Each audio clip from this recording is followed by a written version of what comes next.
Good evening.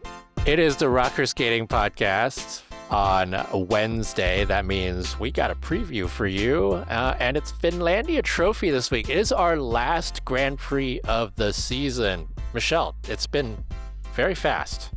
Hi, Jackie. How did we get here? What I don't happened?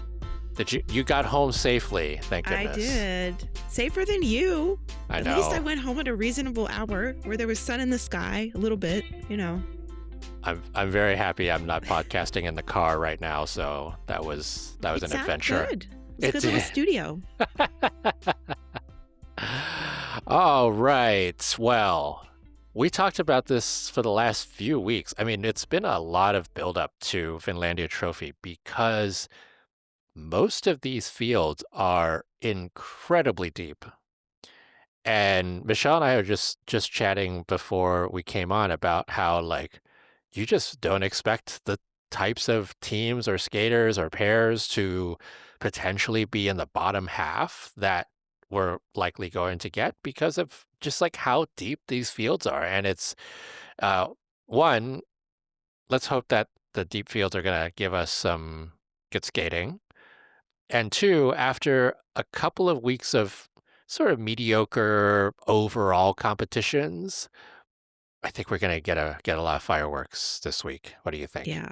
I want to say it's like the Hunger Games, but half of the kids in the Hunger Games didn't want to be there. So this is like the kids in districts 1 and 2, you know, with the academies. It's like their trial to get to the Hunger Games where they've all like trained for this and they're all insanely fierce and terrifying. Look, we're both tributes. Yeah. I don't want to be, please. I do. All right, let's get into it. I'm gonna hide in the woods. You'd be hiding in the woods like knitting. Yeah. It's like waiting for everybody to go do their own thing. Yeah. Okay, let's talk about the pairs first because it's in a lot of ways a fairly cut and dry Grand Prix final scenario, or maybe not. I think the last Grand Prix final spot is still sort of TB determined.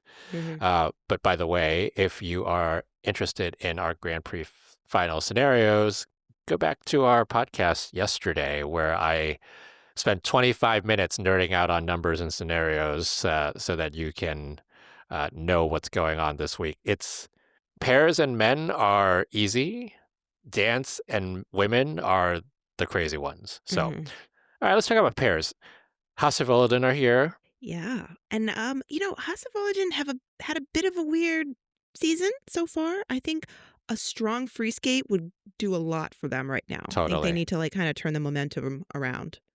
It was interesting because in the last competition that they were in, right, so Skate Canada, and they were up against a lot of Deschamps, there were just like weird mistakes that happened there, and they sort of gave up. They didn't even put up a fight for the title, really, because of that. And they ended up second there behind Stella Deschamps. That said, they come in with 13 points. They're favored to win here, like they have for most of their Grand Prix careers. And we'll see who can actually challenge. But for me, you can realistically see 7 different pairs that could be on the podium. 7 of the 8, I would say, have a shot. Michelle's like, no, it's really like 5. Anything can happen. Anything can happen. You know, I really want to see 2 teams who haven't been on the Grand Prix podium yet on the podium here. I want to see Nagaoka and Moriguchi break through and get a medal, and I want to see Zhang and Huang on the podium. I think both of those teams are so strong. They've had really good performances this season, and I feel like this is their chance to do it. It is really so crazy because you've got those 2, Nagaoka and Moriguchi, of course, skated lights out at their last competition at NHK Trophy and completely sort of reversed the trend that they were in, which was like going from really good at the beginning of the season to just kind of like, like we sort of expected of them, which is mistakes and then compounds of mistakes and so forth. But at NHK Trophy, they were just so good, and Mhm. let's hope we can get a repeat of that.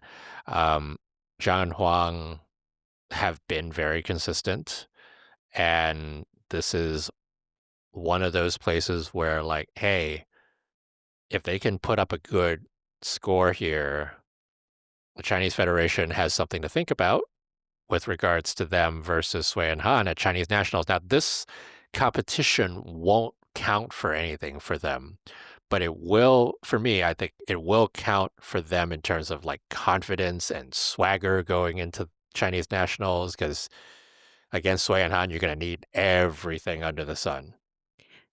Could they make the Grand Prix final here? They can. Mhm. Um, what was my scenario here? Because they come in They have a 4th. exactly the same. Yeah, they come in exactly the same as Nagaoka Moriguchi. Yeah, they would have to Mhm. win basically. Mm. Pavlova and Sviatchenko Yeah. come 2nd and in a with 3rd. 24 points, and Mhm. so they, in order for them to overtake them, assuming that Hasse Volodin get at least silver, right? Mhm. Um, for them to overtake Pavlova and Sviatchenko, they will need both Nagaoka Moriguchi and Zhang and Huang will need to be gold, basically. Mhm. There's kind of no way around it. Yeah. I'm thinking in terms of the Chinese selection criteria. I know that they have it very prescribed with these certain elements, but I have to think that Zhang and Huang, like making the Grand Prix final or beating Sui and Han in the Grand Prix final standings, is something to think about. Just Something to just think trying to keep about. the drama going. I I mean, know. you know which Crazy. team I'm on, but I like drama. Now, the interesting one here for the Grand Prix final considerations is Cam and O'Shea. They Mm, come in with a bronze. They need silver to tie Pavlova Sviatchenko, and then they would need to overtake them with a tiebreaker.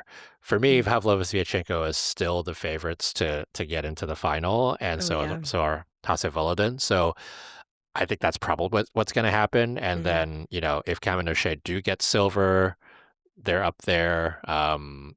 But that's a big if because there's so many good teams here, mhm, including Efimova Mitrofanov, including Pereira Michaud, mhm. including Gilardi Ambrosini. It's stacked, Yeah. This is gonna be a great totally pairs stacked. event, It's gonna be hopefully. a great, yeah, I know. Hopefully, I mean, after last week, No weird vibes, please. anything can happen. Well, Keep your lifts up, we're not keep in your Lake nerves Placid down. anymore, so Yeah. changes the whole thing. Lake Placid Speaking is like the of, Bermuda Triangle. It's I just know. something always is weird, a miss. All the quads go down. Yeah. Um, Speaking of quads, let's go to the men's event. Okay. And again, this one is sort of cut and dry in terms of who's going to make it to the final. Um, Yuma Kagiyama, Adam Seow, the two of them come in with a 15 and a 13, and they just basically need to like stand up to Mhm. make it to the final because of the craziness that's been going on. Like, for example, Kevin Amos wins Skate Yeah. America and isn't even close to being an alternate. Like, Yeah. I remember, like, 20 plus years ago when they would have, like, Plushenko would come in and just do 1 Grand Prix or whatever. It used to be you yeah, could make the final with just 1 win, but now that's it's right. just it's mathematically impossible. That's right. Um, Remember when so they used to do 3 Grand Prix? yeah, I remember My when Savchenko God. Solkovy did 3 Grand Prix. I was like, "How are you guys alive? This is crazy." Yeah.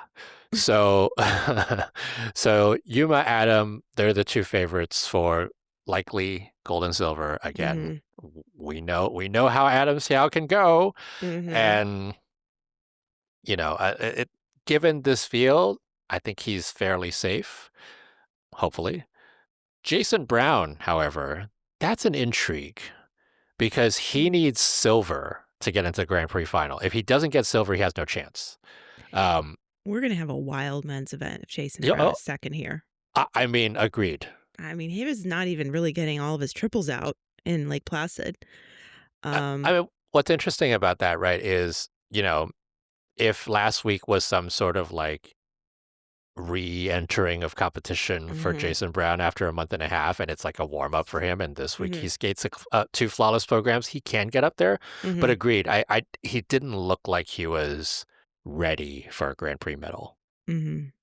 I'm really interested to see what Matteo Rizzo does here because I feel Mhm. like after Nikolai Mamola struggled at Skate America, this is a big opportunity for Rizzo to come in and be like, I am getting a good score. I am The getting that second spot. the door is Um, so open. mhm. He's 4 points behind Nikolai Memola right now. They're still And there in that oh, yeah, because Mamola it's didn't still get a the different same. score. Okay. Yeah, it's still the same four All right, points. Matteo, hit your quad loop. Let's go. I don't think he's doing quad loop. I think he's just No, it doing used to quad be so toe. good. I know the We'll loop isn't see. back yet. Mhm.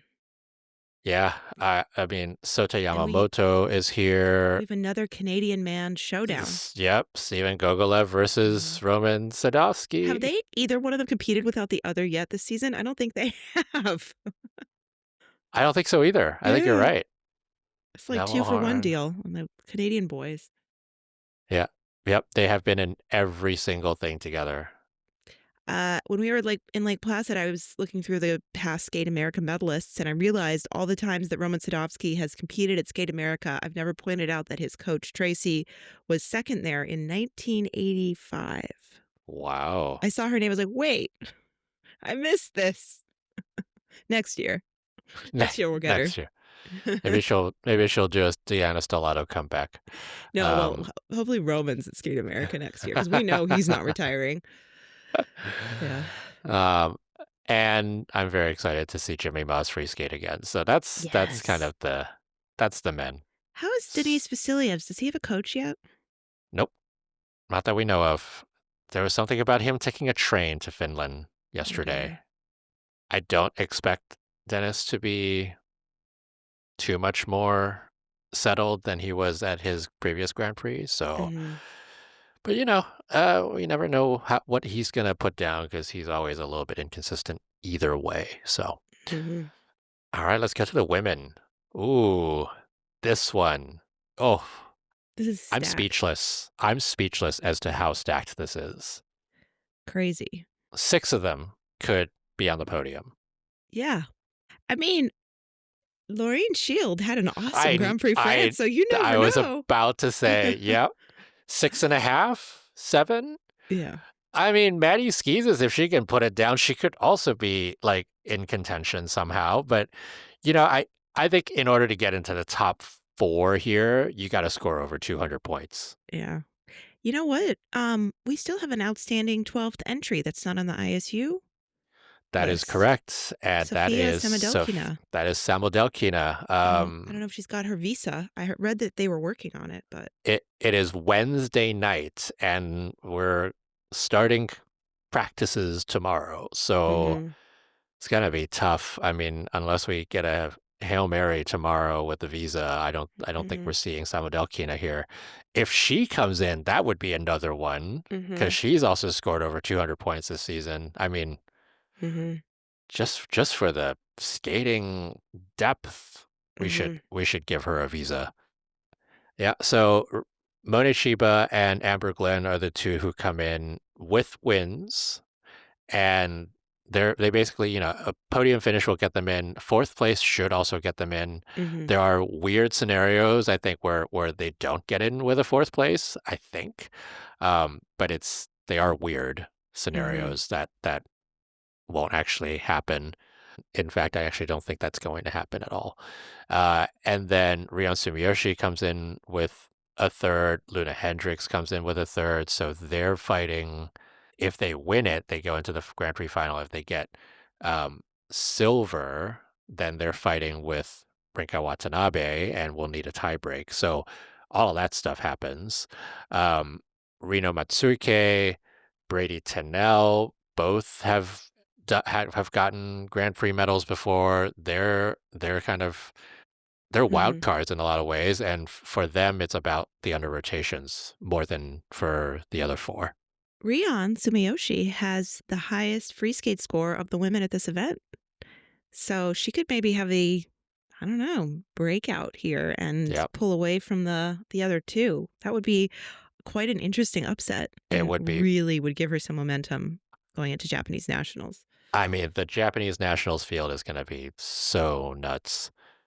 But Yeah. yes, for me, like you were saying, Mone, Amber, Rion, those are the three who I would expect to be on the podium. Mhm. And then Luna, Brady, Reno as like sort of the next three to challenge. Mhm. Luna always finds her way to the podium. You don't think she's gonna do it, and then she does. I know We'll see. the Cirque du Soleil woman yelling in the background, Mhm. I saw a lot of that. The other intriguing thing that I want to point out here is there are three Finnish women here fighting for the Finnish Olympic spot. Mhm. Linnea Sater qualified the spot, but she's Uh, had a terrible season. Olivia Lisko and Aida Karhunen are the mhm. ones who are here, and they've had similar seasons. And Karhunen has a better has higher technical difficulty in her skating. So Mhm. that Shout battle out will be to interesting. Verpi Hortena, coach of Olivia Lisko. That was Laura Lepisto's coach.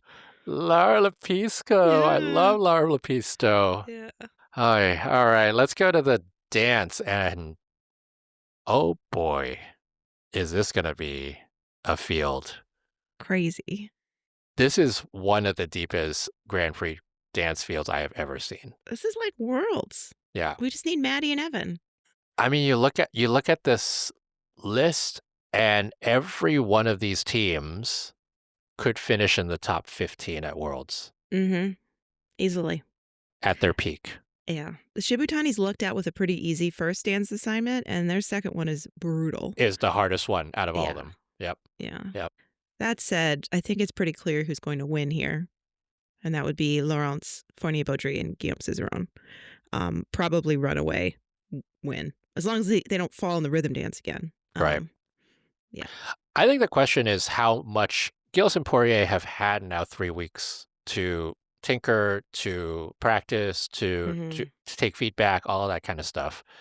And we saw how much Maddie and Evan were able to use those few Mhm. weeks to make changes, like make the real good, correct changes that help them, increase their scores by a good Mhm. number of points. We'll see what happens with Gilles Poirier. I think their goal, I mean, obviously their goal in their mind is to win, but if I'm Mhm. being realistic, it's like how close are they going to be to Fournier, Yeah. Baudry, and Cicerone?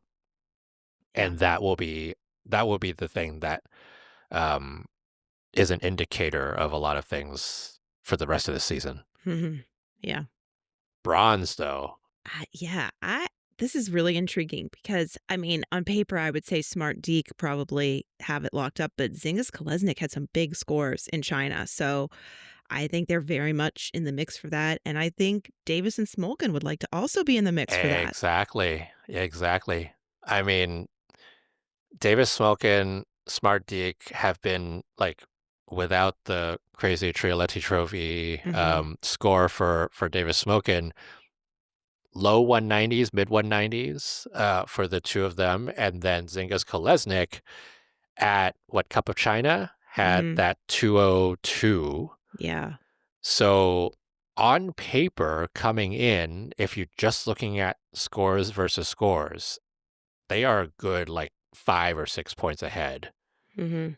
Uh, but it's a different story when you put all of them together in one place, right? Yeah. And And if Smart Deke doesn't have a fall in their rhythm dance. right, I mean, exactly. I think that we'll be able to tell really where things stand after the rhythm dance because Smart Deke is going to come out on top free dance score of these three, um, assuming they all skate well. Yeah. The rhythm dance I think has been quite a determinator for a lot of Mhm. things. Mhm. A lot because I think you were saying just some of those pattern step requirements and Mhm. the tempo and all that stuff just makes it so much harder for to people to get the Level on the levels pattern step. Yeah. right, Zingis and especially in there. Kolesnik are one of the few teams that have managed it this year. 2 beats in, 2 beats out, 120 beats per minute. Hit that edge Yeah, clean and get out. pattern step 3 they got at Cup of Yeah. China. Mhm. See how that goes. It will be interesting. I think it is going to be those three for the bronze. Mhm. And then it is a fight for sixth place, I think.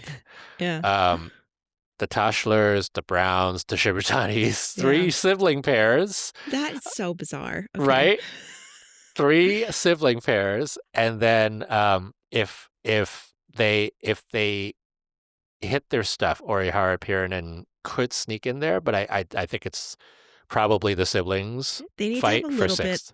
less fun in the rhythm dance or a harp here and just be a little bit less into it. You might get better levels. I mean, they just have so much fun when they skate. It's just like whatever, we're just going for it. Yeah, exactly. Yeah. Wild abandon. Mhm. I mean, I think, they feed off the audience and they love that Mhm. energy. They love the feedback of that. So, Yeah. and they're going to be at home, so Mhm. they're going to be skating with even more abandon. Mhm. Oh boy. W- Finlandia trophy. Can we invite an official from the Finnish government to attend this competition? Why? Because we need to We need get Yuka Orihara. Orihara citizenship. I was going to make a Moulin Rouge reference in there somewhere, but I can't. Not really sure how to, but Everybody can. every I thought you were going to say invite a Finnish official so that they can get Sofia Samadokina a visa tomorrow. Oh yeah, that too. All of those That things. too. Where is Susanna Rakamo when we need her? Her father was the Lord Mayor of Helsinki all throughout her competitive career. I'm sure she can pull some strings. A visa and a passport. That's all Yeah, we need. that's all we need. Just get it done. Yeah. All right, Michelle. Well, this is actually going to be in the middle of the night for you.